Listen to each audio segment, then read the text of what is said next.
بسم اللہ الرحمن الرحیم اللہم صلی علی محمد وعلی آل محمد وبارک وسلم عن ابی ہریرہ رضی اللہ عنہ عن نبی صلی اللہ علیہ وسلم قال یأتی علی الناس زمان لا یبالی المرء ما اخذ منه امن الحلال ام من الحرام۔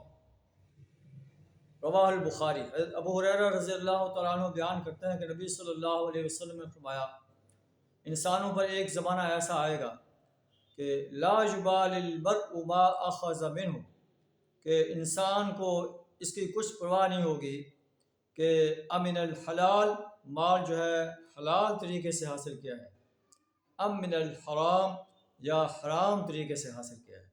بس وہ مال کے حصول کے لیے حریص ہوں گے، حلال اور حرام کی انہیں پرواہ نہیں ہوگی۔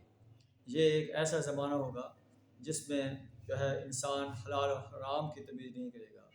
آج ہم اگر اپنے معاشرے میں دیکھیں تو بہت سے لوگ ایسے ہیں جو حلال و حرام کی تمیز نہیں کرتے، سارا دن جو ہے وہ اس تگ و دو میں لگے رہتے ہیں کہ ان کے پاس مال زیادہ سے زیادہ آ جائے، چاہے وہ حلال طریقے سے ہو چاہے حرام طریقے سے ہو۔ حالانکہ اللہ کا قرآن کہتا ہے یا ایھا الناس کلوا مما فی الارض حلالا طیبا، اے لوگو زمین میں حلال اور پاکیزہ چیزیں کھاؤ۔ اے ایمان کا دعویٰ کرنے والے انسانوں، کلوا من طیبات ما رزقناکم واشکروا للہ، ہم نے جو تمہیں رزق پاکیزہ چیزیں دی ہیں انہیں کھاؤ اور اللہ کا شکر ادا کرو۔ ان کنتم ایاہ تعبدون، اگر تم خالصتاً اللہ کی بندگی کرنا چاہتے ہو۔ اللہ سبحانہ ہمیں حلال اور طیب رزق کھانے کی توفیق عطا فرمائے۔